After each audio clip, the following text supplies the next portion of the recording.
Olá, muito boa tarde. Começa agora o programa Mercado Futuro. Eu falo ao vivo com vocês aqui do estúdio da B3, Brasil Bolsa Balcão, no Centro Histórico de São Paulo. Hoje é dia 5 de março de 2018. Gente, já estamos em março. Tá voando esse ano. E, bem, e o assunto do dia vai ser um assunto que eu tenho certeza que vocês vão gostar, que é falar um pouco do que está acontecendo e vai acontecer. No primeiro programa deste ano, de 2018, eu me lembro de ter dito aqui para vocês o seguinte: esse ano o país vai ter um ano de volatilidade. Eu acredito, ainda acredito um pouco. Por quê? Na época eu dizia, porque dia 24 de janeiro tem um julgamento que é complicado, depois vai ter o carnaval, depois vai ter a escolha dos candidatos aí que vão disputar eleições majoritárias no Brasil. Depois tem Copa do Mundo, enfim, Carnaval, Páscoa, etc, etc. Realmente, esse ano vai ter tudo isso. Fora as operações aí, como tivemos uma hoje, da Lava Jato, que é um prosseguimento da carne fraca, então tá pegando fogo aí pelo mercado. Tem um mito no Brasil que as pessoas falam que ser liberal é uma coisa horrível. Na minha cabeça, liberal é alguém que conversa com os outros, que aceita a opinião dos outros, enfim, que defende posições liberais. Tá certo? Não tem outra explicação para isso. Quem define muito bem, em textos já publicados sobre o que é ser liberal, é um escritor esplêndido, que agora é prêmio Nobel, né? Que é o Mário Vargas Llosa. Mas, enfim, o meu entrevistado já foi secretário particular do governador Geraldo Alckmin, foi secretário do Meio Ambiente do mesmo governador, é advogado e agora está num conselho lá no board, no conselho da CETESB, e também é de um movimento que ele próprio vai explicar o que é. Trata-se do Ricardo Salles. Secretário não precisa chamar de secretário sempre, não, né? É ex-secretário. Ex-secretário. Não, porque uma vez eu ouvi o Covas e o Montoro, e o Covas chamava o Montoro de senador, e ele era governador. E eu perguntei, ele falou, não, uma vez senador, sempre senador. Vamos falar um pouco de estrutura, de Brasil. Como é que você, um homem de um partido novo, você pode até explicar o que é o novo, né? Como é que vocês estão vendo esse ano? Eu vejo desse jeito que eu falei aqui mesmo. Olha, esse é um ano interessante. Primeiro porque o Brasil vem dos anos muito difíceis do governo do PT, sobretudo no final. A Dilma acabou com a economia, uma visão estatizante que aumentou o tamanho do Estado, que aumentou a carga tributária e que aumentou a pobreza. É curioso, eles dizem que é pai dos pobres, mas quem jogou o Brasil no momento atual, nessa grande crise com 13 milhões de desempregados, foi o PT. Foram as políticas do PT equivocadas para a economia, foi a corrupção do PT e foi basicamente essa visão enviesada, equivocada de mundo que o PT incorporou na nossa política nacional, sobretudo no governo Dilma, repito, e que jogou o Brasil nesse abismo. O governo Temer, em que pese tenha sido vice da Dilma e, portanto, tenha culpa na eleição do PT e tenha participado disso lá atrás, isso não é possível deixar de lado, mas a verdade é que o governo Temer pegou uma herança verdadeiramente maldita do governo da Dilma e está melhorando. Passou a reforma trabalhista, que é super importante. Colocou na pauta do país a discussão da reforma previdenciária, que é super importante. Tem a reforma tributária e a política para serem feitas, mas o ambiente econômico melhorou muito.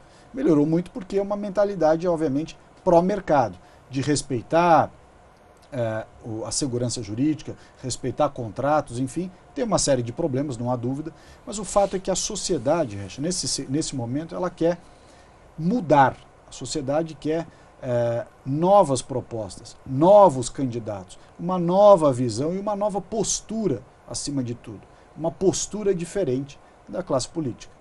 É nessa lógica, inclusive, que nós vemos 2018, esta eleição desse ano, como uma janela de oportunidade para que as pessoas possam votar, e que tem de haver candidatos nesse sentido, possam votar em propostas modernizantes do país. Propostas que façam com que o Brasil siga os exemplos dos países mais desenvolvidos e não os exemplos dos países mais atrasados e mais pobres. Nós fomos para a linha da Bolívia, da Venezuela, de Cuba. Felizmente o governo do Michel Temer colocou um breque nisso e nesse momento é hora de virar esse jogo para nós seguirmos o exemplo de países que se desenvolvem. Os Estados Unidos, o Canadá, Comunidade Europeia, Japão, tigres asiáticos, e para isso tem uma grande lição de casa para ser feita em termos de melhoria institucional, melhoria das regras do nosso país. Nós temos que reformar a legislação tributária, temos que reformar a legislação trabalhista, ainda mais. Temos que passar a reforma previdenciária, temos que fazer uma reforma política para melhorar a representação. Para quem vive do campo, precisa ter segurança jurídica. O sujeito não pode continuar sendo achacado para assinar termo de ajustamento de conduta, porque a legislação ambiental deixa uma série de brechas que trazem insegurança jurídica. Precisa ter fornecimento de financiamento mais barato. Para isso a economia tem que estar bem. Precisa ter uma logística para escoar a produção, para receber insumos, enfim, para viver no campo. A logística brasileira, infraestrutura, tem que ser melhorada. E ser melhorada de que forma? Pelo setor privado. Não é governo, aliás, nenhum governo vai fazer bem feito esse trabalho. Você tem que passar as rodovias para o setor privado administrar, passar as ferrovias e criar novas, porque nós temos muito pouco, ferrovias para o setor privado administrar. Nós temos que passar os portos, os aeroportos, o transporte fluvial, tudo isso para o setor privado.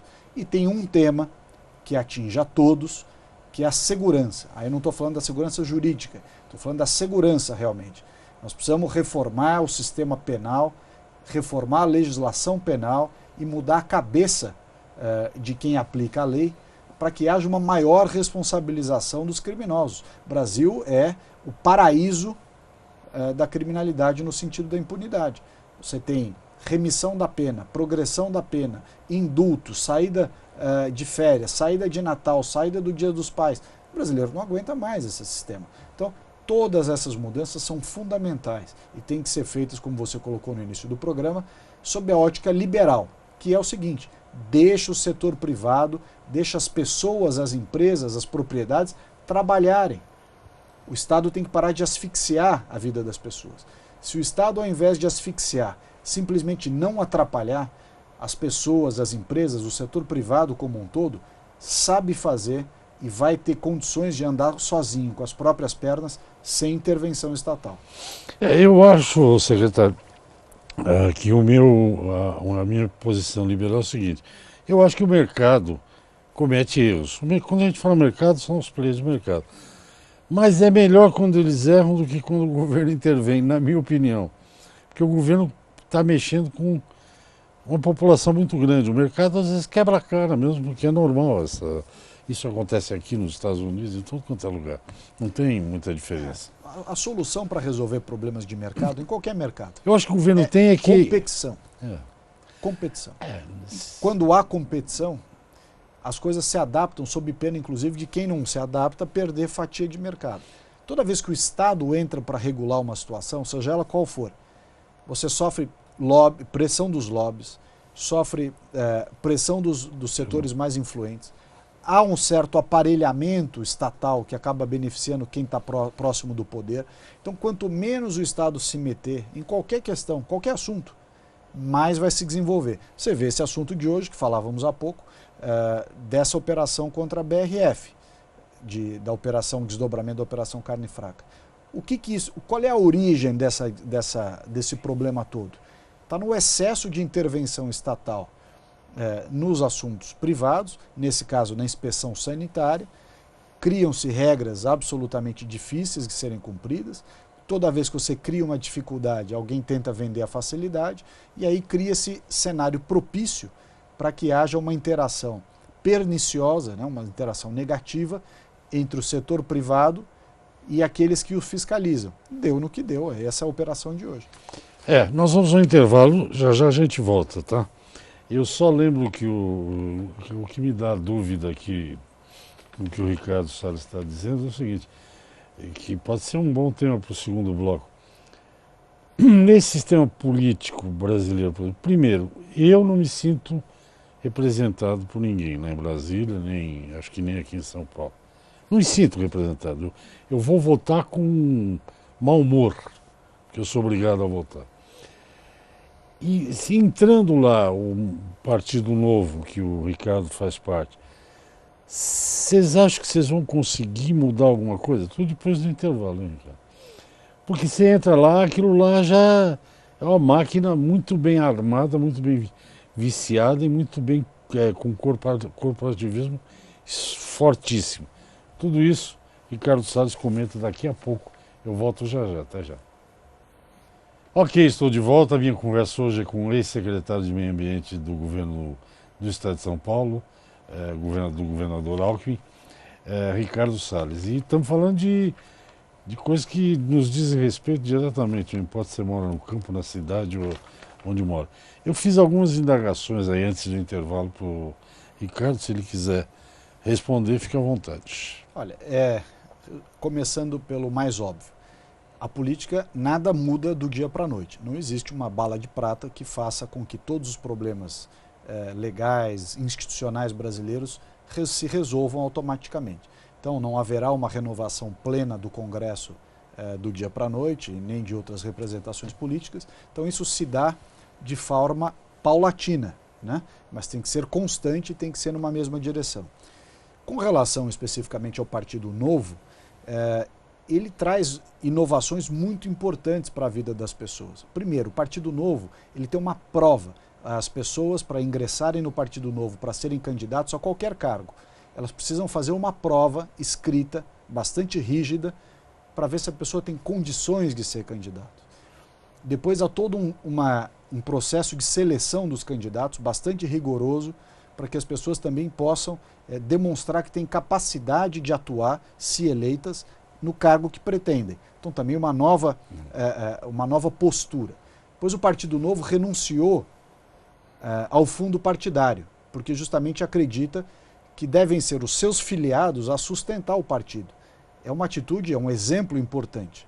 Depois é um partido que não aceita fazer coligações de nenhum tipo, que é justamente para você evitar que você vote no A, mas eleja B, sem saber. Essas coligações propiciam essa distorção do processo político eleitoral, e o fato do Novo não fazer coligações também é uma mudança de comportamento. Então eu diria o seguinte, o Partido Novo tem duas características fundamentais. A primeira, ele é diferente na forma, nessas regras de comportamento, regras de compliance, forma de receber candidatos, de fazer a triagem dos candidatos, enfim, toda a questão de forma.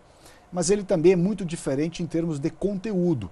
É um partido que defende a privatização total e absoluta de todas as empresas públicas que servem para arrecadação das velhas políticas, aparelhamento do Estado com gente do mais incompetente que há, desvio de recursos, desvio de finalidades. O que o Novo defende? Privatização total e absoluta. Vão vender todas as empresas e com isso gerar receita. Basta fazer uma comparação. O que está melhor? A Vale do Rio Doce privatizada, gerando impostos, 15 vezes mais empregos hoje do que tinha na época que era uma empresa pública, ou a Petrobras, que com essa história de a Petrobras é nossa, o petróleo é nosso, uma ideologia atrasada de estatismo. A Petrobras hoje é foco de roubalheira, de aparelhamento, de ineficiência. Quer dizer, a Petrobras, se tivesse sido privatizada lá atrás, hoje seria uma potência nas mãos da sociedade. Quem compra a empresa pública quando vira privada é a sociedade, através da Bolsa de Valores, através do lançamento de ações no mercado, enfim. Gera empregos, muito mais empregos, gera, portanto, mais impostos, mais renda para o Estado aplicar em saúde, educação e segurança pública, que devem ser as únicas missões estatais.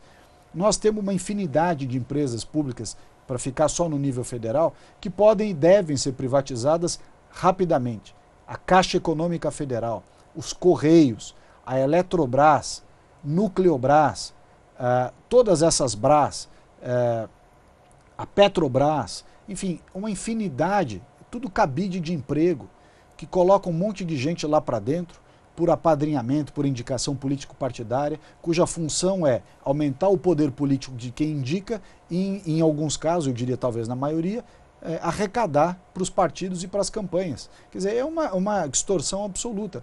E quem paga a conta dessa falta de eficiência, dessa desonestidade, dessa corrupção? Quem paga a conta disso é a sociedade, somos nós, que estamos pagando através de impostos, que você paga, de todos os tipos, de ICMS, IPTU, IPVA, imposto de renda, enfim, você está pagando os impostos que vão custear essa falta de eficiência no setor público. Então, se você cortar esse ralo que chupa os esforços da sociedade, corta, privatiza. Vai sobrar dinheiro público para você investir naquilo que é realmente função do administrador. Saúde, educação, segurança pública e defesa externa, que é para as nossas Forças Armadas. Eu tive a oportunidade de viver uma privatização de uma empresa que realmente, quer dizer, ela é meio privatizada, mas se ela não tivesse sido passada, ela não era o que era hoje, que é a Embraer. Pois é, a Embraer estava numa situação dificílima quando resolveram privatizar. E hoje, olha que virou a Embraer, né? Tanto que a Boeing quer virar sócia da Embraer aqui no Brasil. Sócia, exatamente. E essa importância da Embraer... Não, até no caso da Embraer, porque tem a história da Golden Share, né? O governo, quando fez a venda... Ele pode interferir em coisas de defesa. Ficou com uma posição privilegiada na Golden Share, justamente porque é um assunto que interessa a segurança nacional, que é a produção de aeronaves militares. Mas esse é um aspecto específico do setor. Agora, outros setores podem ser privatizados completamente. Você traz receita para dentro do governo, justamente para poder investir naquilo que te interessa, mas mais do que as receitas da privatização, você corta o ralo do apadrinhamento político e da roubalheira, da corrupção que nós estamos assistindo aí. Onde é que estão os escândalos de corrupção? Onde é que eles chegam? Eles chegam nas empresas estatais. Todas as empresas estatais são objeto de loteamento político-partidário e divisão, vamos dizer, da parte financeira, que é onde a turma quer colocar os seus fornecedores, os seus, enfim, os seus apadrinhados para fazer o rateio. É inadmissível isso. Nós vamos para outro intervalo, Ricardo. Muito obrigado por enquanto. Eu converso com um advogado, ex-secretário do Meio Ambiente, secretário particular do governador, ex-governador ainda não, Geraldo Alckmin. Nós voltamos já para o terceiro e último bloco. Até já. Ok, estou de volta ao programa Mercado Futuro. Converso com o ex-secretário do Meio Ambiente, Ricardo Salles, e, pelo visto, candidato aí a um cargo legislativo. O Brasil já seria um país mais interessante se o legislativo legislasse, o executivo executasse e o judiciário fizesse cumprir a lei. Está todo mundo atrapalhado, né? Eu acho que há uma excessiva interferência de poderes na esfera de competências dos outros poderes, mas isso também por falta de ações mais efetivas, de afirmação, sobretudo do legislativo. Nós precisamos ter no Brasil um legislativo que realmente produza leis, não precisa produzir muitas, ao contrário, até é desejável que faça poucas, mas faça boas leis, leis que sejam liberalizantes, que diminuam o peso do Estado, que deem racionalidade à máquina pública, que respeitem o cidadão, respeitem a propriedade privada, que não criem para as pessoas uma série de entraves, de normas, de regulação, de exigências que fazem da vida do produtor rural, fazem da vida do empreendedor, fazem da vida do brasileiro que produz no dia a dia um verdadeiro inferno. A pessoa, para conseguir sobreviver de um pequeno comércio, uma pequena atividade industrial, um produtor rural, ela segue, uma verdadeira via crucis de exigências, de normas, e na sua maioria, coisas que não fazem sentido, coisas que muitas vezes são até duplicadas. Então nós precisamos simplificar a vida do cidadão, do produtor, do empreendedor, do industrial, e aí sim a economia cresce. Aí você gera empregos, esses empregos multiplicam a riqueza, não é o Estado que faz isso, é o setor privado. São as pessoas e as empresas que produzem, que farão com que o Brasil se desenvolva. Eu acho... perdão. Não. Eu digo sempre aqui, porque o público da gente hoje, com o advento de internet, Facebook, YouTube, eu não afirmaria que o meu público é rural, ou só rural, porque está em outras mídias. Mas eu sempre falei aqui que é o seguinte, que para mim é uma coisa tão básica, Ricardo. é que a ignorância, né? O ex-ministro Roberto Campos dizia, uma frase famosa dele, que a ignorância no Brasil teve um passado glorioso e um futuro promissor, né? O Estado não produz dinheiro. Eu falo isso porque eu acho tão básico. Ele gasta o nosso e gasta mal. Se gastar bem já está melhor, não é essa linha aqui. Eu acho o seguinte, o Estado... Eu não sei se tem que privatizar tudo ou alguma coisa não, mas o fato é que o que você falou das estatais, elas realmente são... E até agora a Petrobras parece estar mais ou menos bem administrada. Não, Mas se ela está bem administrada, é hora de vender. Aliás, o ideal é você vender as coisas quando elas estão tá melhores, alta, vale mais. é. Eu acho que nós perdemos a oportunidade de ter feito, quando o mundo crescia exponencialmente, infelizmente era governo Lula e eles não têm essa visão, levaram essas coisas todas para o buraco, mas a verdade é que nós perdemos a oportunidade de vender a bons preços atividades e ativos que não são a essência da função do Estado. Eu acho que tudo que está na mão do setor privado funciona melhor. Claro, há problemas de concorrência, há problemas de mal prestação de serviços, mas a competição acaba resolvendo. Não há nada no Brasil hoje que você diga tal coisa do Estado é melhor do que o setor privado. As melhores escolas são privadas, as melhores universidades, privadas, os melhores hospitais, privados. As melhores empresas mais modernas, as privadas. As melhores estradas são as que foram objeto de concessão. Então, não há justificativa nenhuma para se ter no Brasil empresa pública, serviço público na mão do Estado. Tem que fazer tudo isso para o setor privado. Com isso, repito, desenvolve a economia, gera oportunidade e facilita a vida das pessoas. De novo, ninguém aguenta mais o peso do Estado nas costas, carregar esse mastodonte chamado governo todo dia, cada vez que você vai trabalhar, pagando imposto e resolvendo burocracia. Eu acho que ninguém investe em educação no Brasil porque não interessa, né? Quanto mais gente que tenha conhecimento saiba, menos gente ruim você provavelmente elege, né? Eu acho que a mentalidade da sociedade, com o advento da internet, está mudando. Felizmente, a internet... inclusive porque foi privatizada as empresas de telecomunicações e você só tem hoje a Anatel para atrapalhar, mas as empresas de comunicação em geral são privadas, telefonia celular e tudo mais. As pessoas têm acesso à informação, pode não ser a melhor informação sempre, mas ela tem acesso à informação. Tem acesso à internet, tem acesso a cursos à distância, enfim, esse momento que o Brasil vive, o mundo vive, mas o Brasil também, de ter acesso à informação via internet, tem todo o potencial de mudar a mentalidade e, portanto, mudar o cenário político, ou seja, ter um eleitor mais preparado para votar, mais consciente desse voto e, portanto, ter representantes, quer seja no Poder Legislativo ou no Executivo, melhores.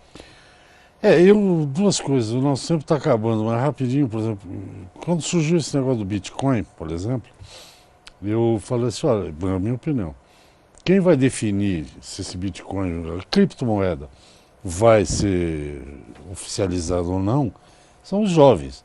Porque meus sobrinhos, por exemplo, de 20 anos, eles não pegam um livro para ler, ou aqueles Kindle, ou que seja, um leitor, um tablet. Então, essa juventude que usa isso, que paga tudo com smartphone, né, que vai decidir. Se eles decidirem, a gente vai ter que usar, não tem alternativa. Quando você fala de toda a tua filosofia, acho que você conseguiu explicar bem o teu lado político aí. Por exemplo, ontem eu fiquei vendo a CNN e eu vi uns programas muito engraçados, tirando maior gozação em cima do Donald Trump, lá pela CNN americana. Compararam ele até ao Mr. Magoo. O liberalismo dele não é o mesmo que você fala. Eu diria que os Estados Unidos teve um grande líder liberal e, por sorte, tinha... 2 minutos. Os Estados Unidos teve o Ronald Reagan, foi o melhor presidente dos Estados Unidos. Os Estados Unidos nunca cresceu tanto. E, para a sorte dos americanos, enquanto eles tinham o Ronald Reagan nos Estados Unidos, na Inglaterra tinha a Margaret Thatcher, que eram duas visões muito parecidas, Reagan e Thatcher. Acho que esses dois são dois grandes exemplos que fizeram com que o mundo avançasse em 10 anos talvez a riqueza proporcional aos 50 anos anteriores. E por quê? Porque tinham essa mentalidade de deixar as pessoas atrapalharem e não deixar o Estado, o governo, atrapalhar. Tá ok. Bom, nosso tempo acabou. Você vai se candidatar, então? Não sei, estou pensando nisso. Está pensando o quê? Deputado federal? Talvez candidato a deputado federal, mas isso ainda não está definido. Não, ainda no momento ainda não é hora. Depois que define não pode. Essa campanha vai ser muito curta, né? Vocês não vão poder. Com a mudança da legislação são 45 dias de campanha, bem mais curta realmente. Para mim 45 dias é muito tempo, mas tudo bem. Gente, esse aqui é o Ricardo Salles, advogado, ex-secretário de Meio Ambiente. Não falamos de meio ambiente quase, mas eu vou até fazer uma brincadeirinha, porque tem meio minuto aí. Ele foi secretário particular do governador Alckmin. O Brasil é o único país do mundo, eu não conheço nada parecido, que na Amazônia, ou sei lá, no norte, você compra 1.000 hectares e pode usar 20%. O Brasil é o país que tem a agricultura mais moderna e é a agricultura que preserva no Brasil. Essa é uma realidade que ficou clara agora com a votação do Código Florestal e foi um avanço. Espero que a gente consiga que esse avanço vá para os rincões do país para permitir que a agricultura continue sendo o pilar de desenvolvimento. Ainda bem que nós temos essa agricultura que temos no Brasil. Gente, então, conversei com o Ricardo Salles, eu acho que foi um programa excelente. Você sabe, amanhã no mesmo horário eu estou aqui. Até lá, obrigado.